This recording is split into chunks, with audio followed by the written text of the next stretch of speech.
All rise, waiting. Please. Aye.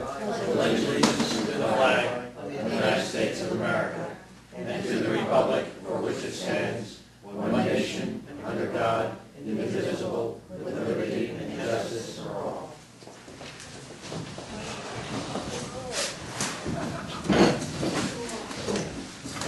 Well, welcome everybody. I'm glad to see everybody survived the storm. I'll call to order the town board meeting for March 3rd, 2010. And I'm very happy that we can be here and do it. Chair will entertain a motion that the town board of Town of Windsor approve the minutes of the public hearing regarding town towing regulations and the minutes of the town board meeting held on February 3rd, 2010, as per copies posted on the town clerk's bulletin board in the town hall and same distributed to each of the town board members. Second? Roll call. Councilman Lundstrom? Yes. Councilwoman Biassadi? Yes. Councilwoman Malarkey? Yes. Supervisor Green? Yes. I'm not going to read the entire resolution, but the chair will entertain a motion that the town board of Town of Windsor expressing its fervent and steadfast opposition to holding the trials of the alleged September 11, 2001 terrorists anywhere within Orange County, New York, and urging the President of the United States and the United States Attorney General to designate the place of trial outside the County of Orange. Moved. Second? Roll call. Councilman Lundstrom? Yes. Councilwoman Biassadi? Yes. Councilwoman Malarkey? Yes. Supervisor Green? Yes. And I sincerely hope they listen. Whereas the town board of Town of Windsor, Chair will entertain a motion to adopt the following resolution. Whereas the town board of Town of Windsor authorizes appropriations of excess revenue and the appropriation of fund balances in the water fund as follows. 2 water purchases, $156,550. The debt service to county, $390,182, for a total of $546,732. From water sales, $347,107. Insurance recovery, $60,155. Refunds, $9,824. Interfund transfers is $54,049, and fund balance of $75,597 for a total of $546,732. Moved. Second? Roll call. Councilman Lundstrom? Yes. Councilwoman Biassadi? Yes. Councilwoman Malarkey? Yes. Supervisor Green? Yes. Hearing no objections, Town Board of Town of Windsor receive and file a petition for the creation of a transportation district, also known as a street improvement district, to include Oak Hill Drive and Deer Hill Road. Chair will entertain a motion that the Town Board of Town of Windsor authorize the engineer to prepare a map plan and report for transportation district, also known as the street improvement district, to include Oak Hill Drive and Deer Hill Road, cost not to exceed $5,000. Moved. Second. Roll call. Councilman Lundstrom? Yes. Councilwoman Biassadi? Yes. Councilwoman Malarkey? Yes. Supervisor Green? Yes. Chair will entertain a motion that the Town Board of Town of Windsor authorize supervisor to execute an intermunicipal agreement between the Town of Windsor and the Town of Montgomery for the purpose of utilizing the Town of Windsor's information technology officers to assist the Town of Montgomery in establishment, configuration, and maintenance and oversight of the Town of Montgomery computers. Move. Second. Roll call. Councilman Lundstrom? Yes. Councilwoman Biassadi? Yes. Councilwoman Malarkey? Yes. Supervisor Green? Yes. John, I think we should just go into business doing this, huh? Chair will entertain a motion. The Town Board of the Town of Windsor hereby authorize the supervisor to execute a lease purchase agreement and all related documents between the Town of Windsor and Anise Associates for the installation and consulting services under New York State contract CMS 464A, and further authorize the supervisor to execute a lease purchase agreement and all related documents between the Town of Windsor and Cisco for a unified communications network under the New York State contract PT 64525, as recommended by the Chief Information Technology Officer and the Town Attorney. Moved. Second. Second. Roll call. Councilman Lundstrom? Yes. Councilwoman Biassadi? Yes. Councilwoman Malarkey? Yes. Supervisor Green? Yes. Shall entertain a motion, the Town Board of the Town of Windsor call a public hearing to be held on April 7, 2010 at 7 p.m. in Town Hall, 555 Union Avenue, New Windsor, New York, and authorize the town clerk to advertise for same pursuant to law regarding the proposed changes in Chapter 280-5A of the Vehicle and Traffic Law of the Town of Windsor entitled Main Arteries of Travel for the additional stop street at the westbound intersection of Walsh Road and Cedar Avenue. Moved. Second. Roll call. Councilman Lundstrom? Yes. Councilwoman Biassadi? Yes. Councilwoman Malarkey? Yes. Supervisor Green? Yes. Hearing no objections, the Town Board of the Town of Windsor receive and file agreement between the Town of Windsor and Public Employer Risk Management Association, PERMA, for the third-party administrative services to detail claims arising from injuries occurring prior to January 1st, 2008. Said agreement is in effect from January 1st, 2010 to January 1st, 2011. Move. That's a receipt file. I'm sorry. It's okay. Still not happening. Chair will entertain a motion. The Town Board of the Town of Windsor adopt the standard schedule of fees for 2010 in accordance with the attached fee schedule in order to provide for a consolidated schedule of fees and to allow for annual review and modification of fees involving the administration of the town ordinances and regulations. The Town Board deems in the public interest to establish the standard schedule of fees for the Town of Windsor for the year 2010. The fees as adopted may be reviewed in the Town Clerk's office during normal business hours. Mr. Chairman, this I'll move. Second. Okay. Roll call. Councilman Lundstrom? Yes. Councilwoman Biassadi? Yes. Councilwoman Malarkey? Yes. Supervisor Green? Yes, I just want to thank everybody for all their effort and all the departments that worked on this, bringing our fee schedule up to snuff. Some of our fees truly needed revising. Some of the water fees didn't cover the cost of meters, or were below the new cost of meters, and some of the other things. And all the departments worked very hard to get these things done and getting it revised. And I just want to acknowledge that. Hearing no objections, Town Board of the Town of Windsor received and filed decision in order of Judge McMahon, signed February 5th, 2010, in the matter of the City of Newburgh versus the Town of Windsor et al., in which Judge McMahon dismissed the complaint in its entirety against the Town of New Windsor. Hearing no objections, the Town Board of the Town of Windsor received and filed order of Judge McMahon, signed February 25th, 2010, in the matter of the City of Newburgh versus the Town of New Windsor et al., in which Judge McMahon denied the plaintiff's motion for reconsideration or re-argument. Just want to read a little statement that I put together for this. The City of Newburgh sued the developers of Mount Airy Estates over claims that the development has hurt the water quality of Silver Stream Reservoir, Browns Pond. They also sued the Town of New Windsor, but did not claim that the town did anything wrong, and did not even claim the city was entitled to any legal relief from the town.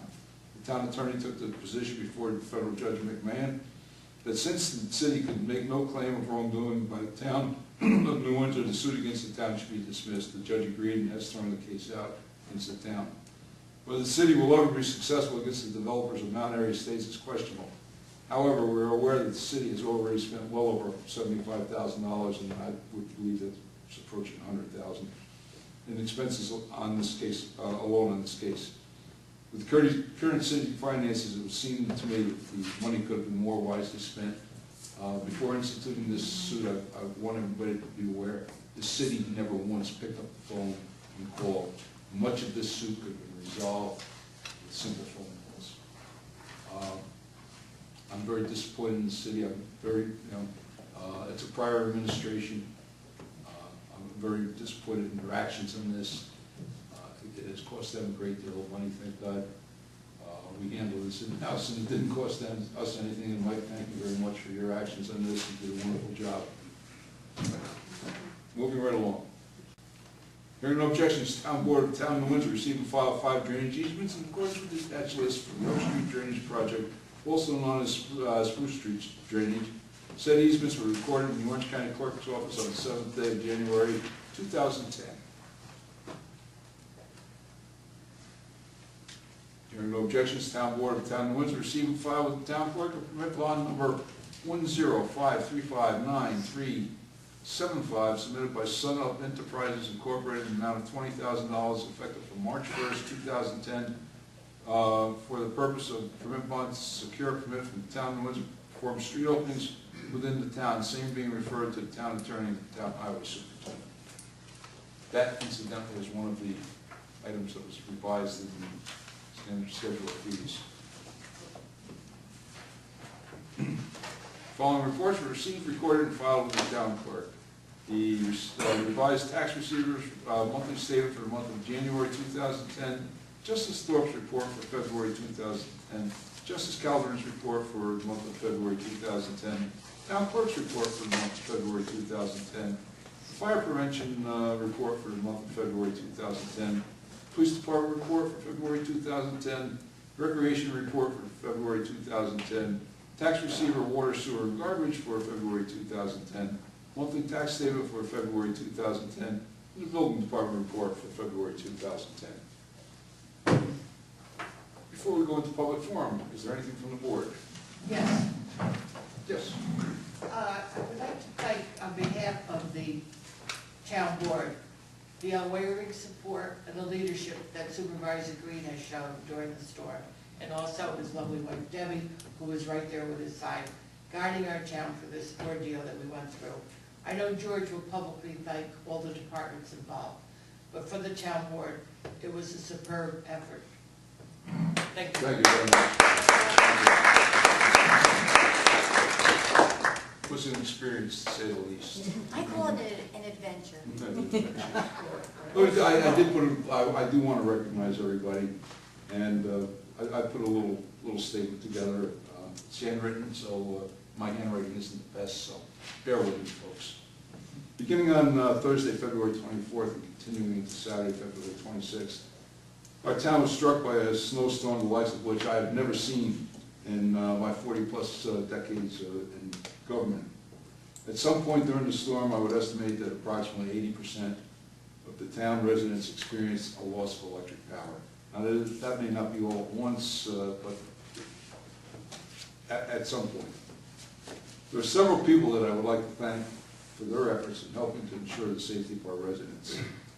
And of course, let me start with our lovely town clerk to the right of me. Debbie and I got to the town hall at 9 o'clock on Friday morning, and we stayed through here in the town hall until Saturday evening at about 6 p.m. And then returned Sunday for about another 8 hours. And she was by my side, she was answering the phones, fielding the calls for that entire period.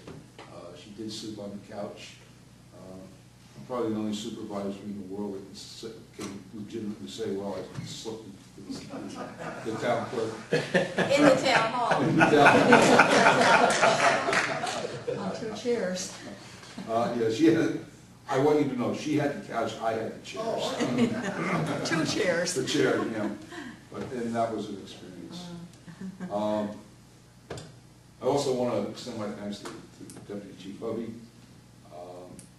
and Lieutenant Farben, who were here Friday, Saturday, and Sunday with us constantly, ensuring that everything was running smoothly in the police department. Our police officers were outstanding. We called on them to do some extraordinary things, including going door to door, making sure that our seniors were secure and safe. And we had them traipsing all over town, giving us ideas of where the power was out, and they performed extraordinarily. And Mike, please extend to them, I'm going to send you off a letter, of course, but please extend to them my thanks. John McDonald and Patrick was up here twice. Our phone system went out, and I'll talk a little more about the phone system here in a minute. Patrick was up here restoring the phone system. John was here for, I believe, all 3 days, or at least 2 to 3 days, John, making sure that everything was running, everything was up and going, and thank you, John. Matt Veronese, our recreation director, who showed up sometime in the middle of the storm on Friday, I believe it was, opened up the Marasco Center with the help of our buildings and grounds, transports cot, we only had 4 cots. Opened that up for our seniors that were without heat, and set up a shelter for them. Betsy Fisher and Beverly Miller with his staff were here, and no, it's Fisher now. Oh, excuse me, I'm sorry. And they were here taking care of the seniors. Betsy stayed overnight the first night to care for the seniors. They all did an extraordinary job. They fed them. They saw that all their needs were taken care of, and did a really wonderful job. Our buildings and grounds were here through the whole storm. Keith did an outstanding job for us and his people. Again, I can't say too much good about them. They really went above and beyond what could be expected. The ambulance corps was extraordinary.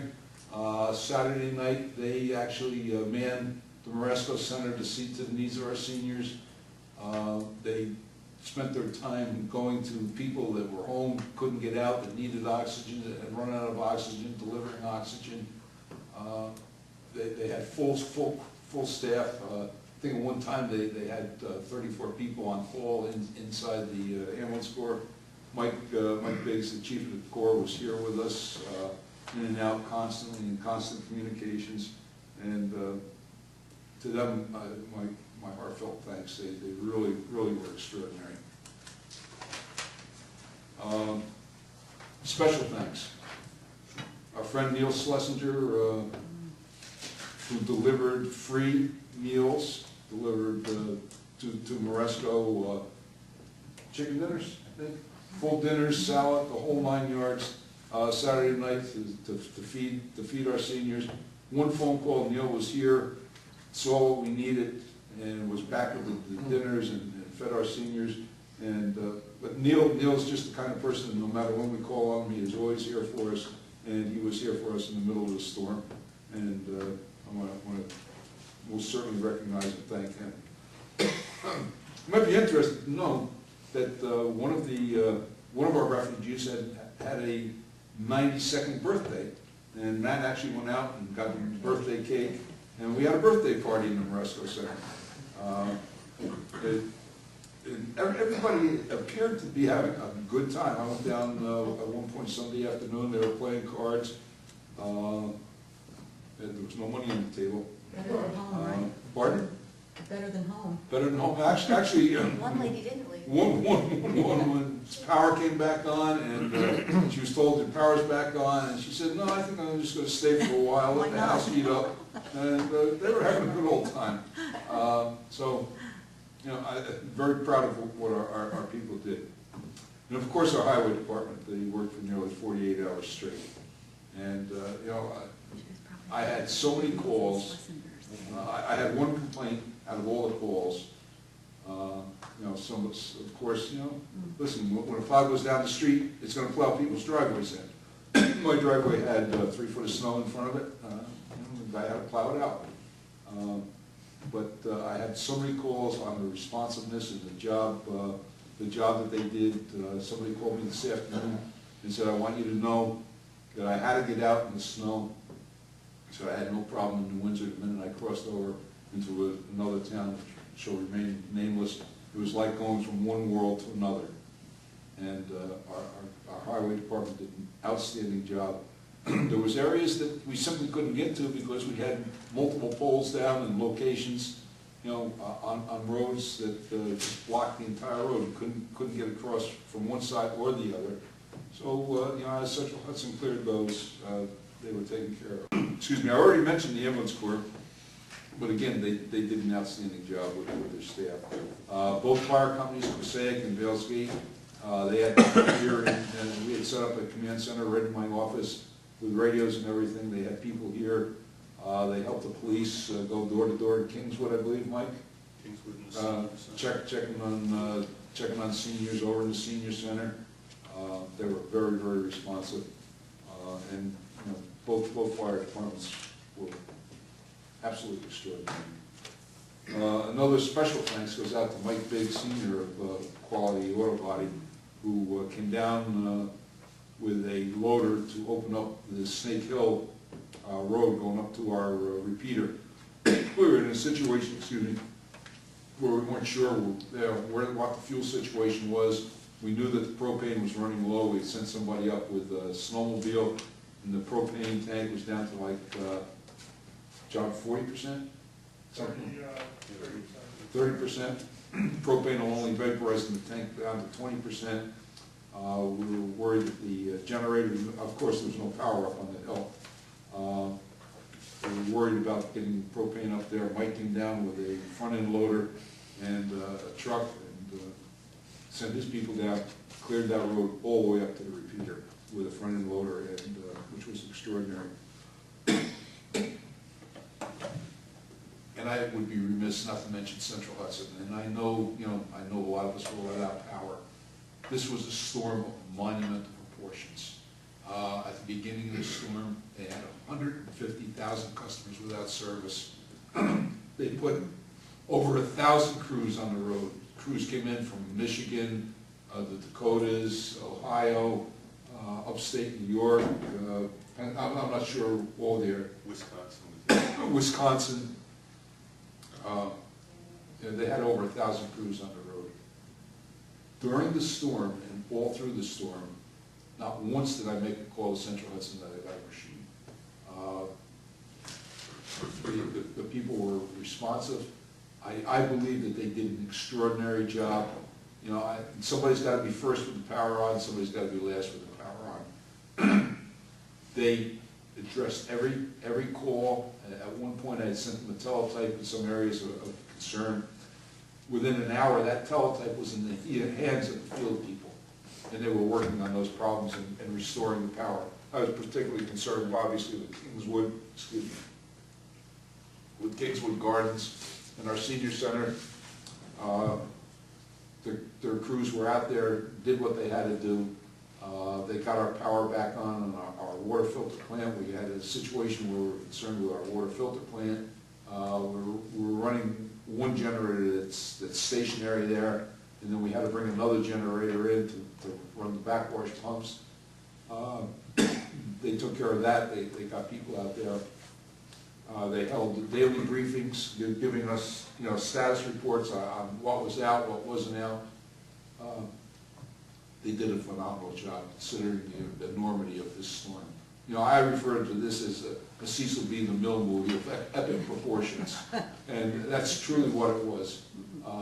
In 40 years, I have never seen anything like this in my life.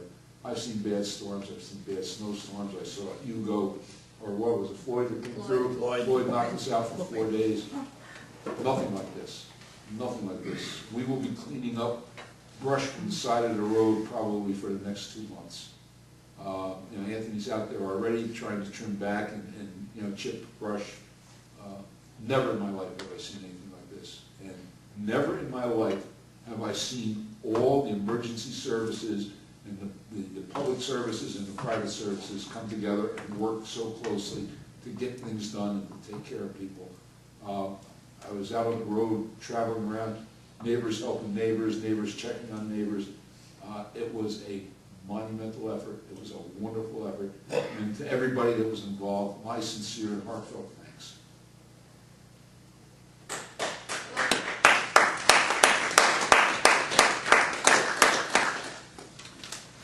Okay.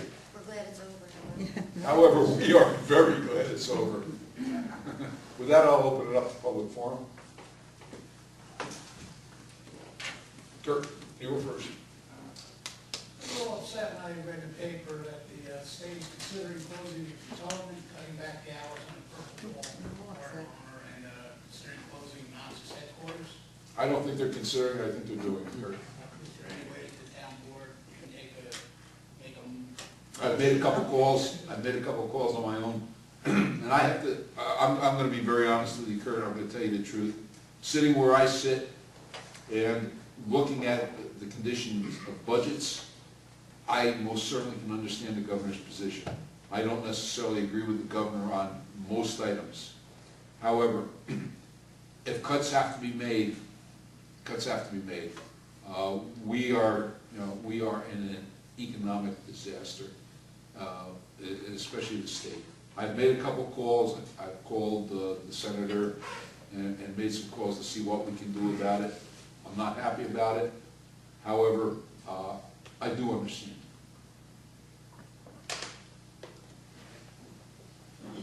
Anyone else? Leo, you were next, and then Barney. Yeah, in reference to, what you were just saying about the last 10 minutes about the snowstorm, I just wanted to make a mention, 17 more days to spring. Oh, please, I love it. Think spring, everybody. Think spring. Barney. Good morning again. First, I'd like to just add to the accolades for the town performed in this storm. I can tell you, throughout this whole storm, my road up there was always passable. I felt as though an emergency vehicle could get up and down my road at any time. And that's a big load off of Sure. I think they did.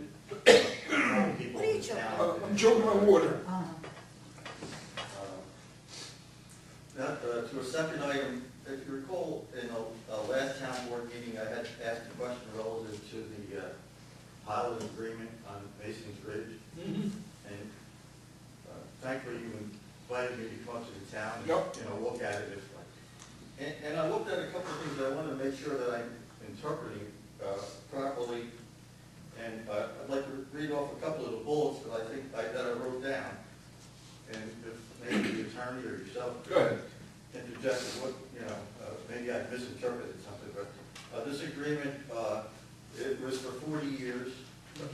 It's roughly $200 per unit. Per unit, I assume that's per year. Per year. Per year. It can be reviewed every 3 years and adjusted based on. It will be adjusted every 3 years. Yes.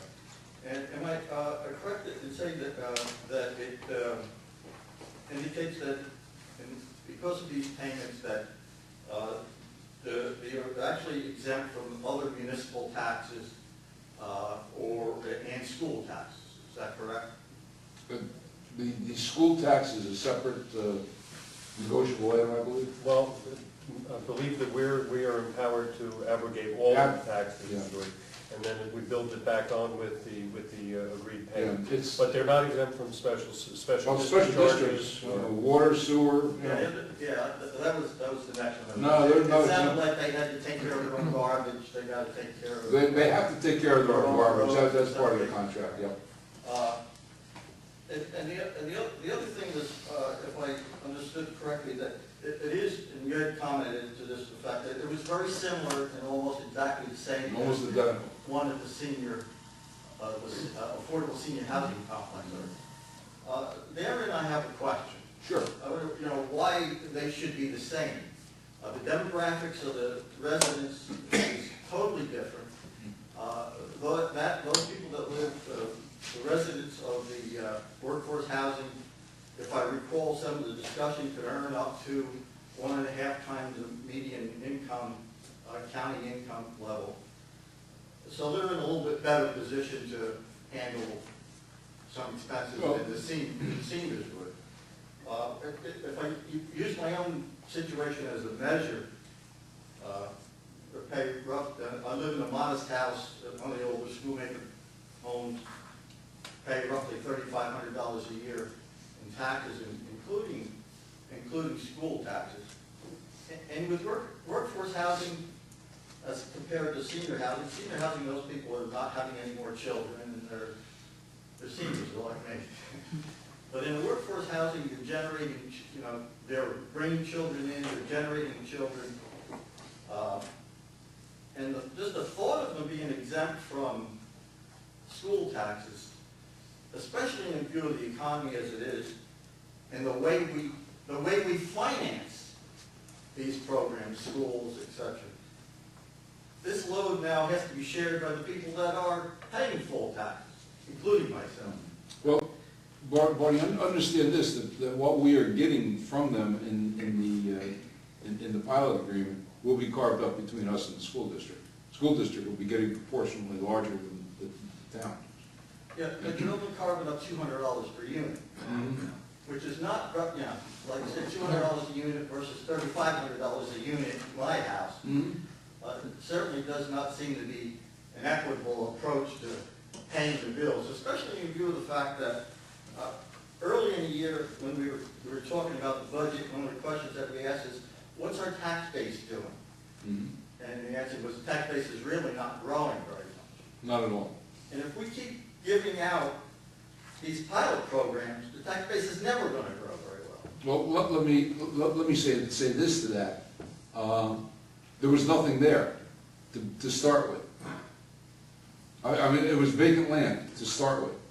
You know, the $200 per unit plus the $3,000 per unit recreation fee. You know, that will go to that. We did not waive the recreation fee for this unit simply because there will be, you know, it will be generated is more than it was there to start with. I understand that, but the vacant land wasn't generating the charge by a cost either. In other words, there was no children coming out of vacant land to go to our schools that we have to pay for. I agree. And that, well, I've got to help subsidize people in those, and I'm, you know, I'm on fixed income also. So I think there ought to be some real reconsideration of that pilot program for that. Well, I thank you for your comments. However, remember what it is, and everybody should bear in mind, this is to provide housing for working families with incomes that cannot afford market rate housing. I understand that, but 1.5, you know, if they can earn up to 1.5 times the median income, you're no longer in the poverty level. You're now at the That's middle dictated. income thing. And And I can't subsidize it anymore. And that's my point. You know, I can't subsidize these children that are going to be coming to live on that so-called, what was vacant land. And, you know, I understand that we have no control over the way they finance schools. We don't. Yes, but by the same token, we do have control over these pilot programs that we're, you know, handing out like candy canes, or potentially can hand out like candy canes. We're not obviously not handing them out like candy canes. Not yet, maybe. You know, there's a dire need for workforce housing in this county, in this state. And, you know, the point is too, remember, that we're not talking about children that are not in the system. And when that building goes up, you know, these people may migrate, there may be some that migrate from New Windsor, Newburgh, Cornwall, you know, these are not people that are not in the system already. And, you know, the program is designed with housing authority funds to provide for workforce housing and affordable housing. You know, we have employees here, many employees here, that, you know, are looking already to move into this workforce housing that you know, just might have missed the senior housing, you know, by a few $1,000s, that really cannot afford market rate housing, and that are looking to this workforce housing. I can certainly understand and appreciate that, and I may have to go look in there myself, because, you know, to compare what I've got to pay into the system versus what they're paying into the system, there's no equity there at all. I mean, there's no equality there at all. So, I mean, I'm still going to have to be in a position where I have to attempt to subsidize, you know, that benefit that they have, and I can't afford it. That's all I have to say, Mr. Supervisor. Bill? Bill Seidel. I just wondered if you could give us an update on the status of zoning changes, including areas around Browns Pond. We are probably another month, excuse me, Bill. We're probably another month off of finalizing all the zoning changes. We've been working on them with the infrastructure committee, with the attorneys, with the planning board attorney, and with Stu Turner Associates, or whatever the name of the new group is. Turner Miller. I would anticipate that they will be finalized. We're at the point now where we're revising the bulk tables. I'd like to request that you consider holding an informational meeting at such time as you're ready to present this. Well, we have to have a public hearing on it. Well, public thing is to understand what changes are being made. And if you could hold an informational meeting so that we could, hear the town consultants or whomever give us, a synopsis of what's happening, I think it would benefit the public hearing. We will consider that, Bill. I don't know what the difference between an informational hearing and the public hearing actually is. Well, I would suggest perhaps 2 different dates. Yeah. One, to listen, to find out what the town is proposing, and then a public hearing, at which time we could comment on the specifics. Yeah, we're proposing nothing different than is in the revised master plan. Well, what's in the revised master plan is, what we are matching the money to that revised master plan. Well, in that regard, I sincerely hope that this will be an upgrade of the zoning rather than a downgrade, but, when Frank and I sat on the committee, we were under the understanding that lot sizes would not be decreased, that they would basically, there would be some changes in the zones, but lot sizes would not be decreased. Later on, I saw a shift of the town board in which lot sizes were being decreased really to the pre-2003 changes or 2002 changes. I don't know what shift you're talking about. Well, presently now, the densities are basically 1 and 2 acre zoning, 1 acre and 80,000 square foot Yep. zoning. I got some feeling that the town board was going back to 15,000 square foot lots in areas with a sewer and water. Now, if that's not the case, that's fine, but, There was some and discussion. that's why I think about it's important that, Oh, But they're all pre-existing yeah, non-conforming lots. Bill, the only discussion you may have heard is down in the Clancyville area, down in Ducktown, where there's pre-existing lots. okay, well, I'm not concerned, that's fine, that's why I think, No, if you're talking about the areas that are 1 and 2 acre zoning now out on the west end, the new developments, no. The only change there obviously is the cluster, that we're trying to, encourage cluster development. I'm not necessarily opposed to that if it's done correctly. The other thing that I think, in which I commented previously, in which I believe the town board erred, was the whole thing with the senior housing. And, Frank brings up points that, I'm incredulous that we're gonna be getting $200 per unit for these places. But that's besides the point. Now you're talking 10 units per acre on senior housing that could be $500,000 a unit. And that makes no sense to go to that density. And, you started out, across the entire town, and you went to Brown's Pond and tried to dump the thing there. It's time to upgrade zoning and to not to saturate the place with developments of 10 units to 12 to 14 units per acre. It's just Our senior housing now is very limited. I do not believe that anywhere we are trying to saturate with density. now, you have over 1,000 units being considered for senior housing. And this is not senior housing for people that are in need. This is senior housing for the rich or senior housing for Jersey. I mean, you know as well as I do, the plan that was for the golf course, that was for people from Jersey. That was no low-income type of thing. There is no plan You for the have golf. over 1,000 units being... As you well know, there is no plan for the golf course. Well, it's been, they walked away. They walked away because of the economy. Mhm. But, at some point, the economy's going to change, and, you can't have 10 units to the acre next to places that are zoned 80,000 square feet. I mean, and we expect to have some semblance of sanity.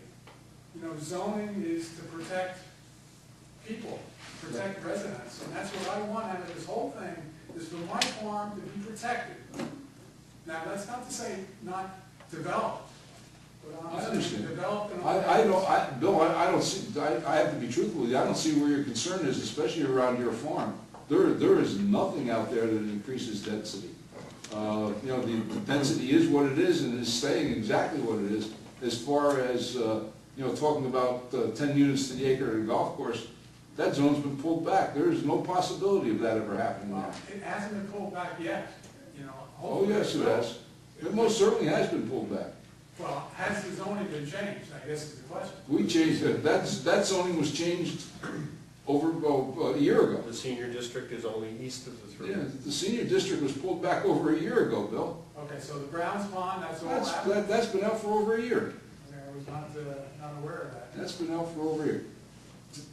To be fair to you, I believe that's why when you were out for a while, that may have happened when you were out. Well, you know, I reviewed some of my notes, and, you know, I asked in the September or October meeting, 2009, for an update on the zoning, and I specifically asked whether and when the zoning around Browns Pond was going to be changed, and at that point, it had not been changed. In fact, When was that, Bill? I don't recall. it was fall of 2009. In fact, Fall it of was 2009, it had been changed for, you were considering it. In fact, Eric is the one who said, you said, well, I think it's going on the east side, being moved to the east side of Browns Pond. And then Eric is the one who clarified to say that, no, it was. are you sure you're not talking about the fall of 2008? Because, go back to the BDR, the BDR lawsuit on the west end. Right. No, well, that was the first. The first was the entire town. Mm-hmm. You had zoning that allowed senior, and I commented at the public hearing saying that was, you know, that lacked. So I'll go back and, And then the next change was to have it east of the thruway plus areas around Browns Pond on the west side. You know, it was the Baxter Farm, it was the Bellows, it was Pomerone, it was the golf course, it was Sesame, and that little cluster there. In fact, it looked like a plan to destroy Browns Pond, basically. you know, Bill may be right. We may have changed that in the master plan. Bill, Well, I can say this. yeah. If, I'm relatively confident that it was actually changed in the zoning.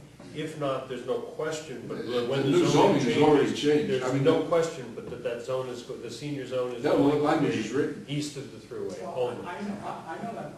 That's my belief. That's all I can tell you. My belief is the zoning has not been changed, that you are, and in fact, you committed, not committed, but stated. No, I committed. Committed in the fall of 2001, the zoning would be changed Mhm. east of the thruway. We changed that in the master plan. But now, You know, what I'm trying, and that's. I understand what that's you're why I'm asking, where do we stand with the zoning, and, you know, let's, well, as you're well aware, and probably most people in this audience, changing the zoning is a monumental job. It is a very costly job.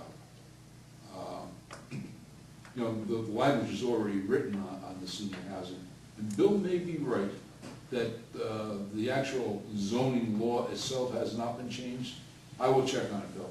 But be assured of this. In the new zoning regulations, it is changed.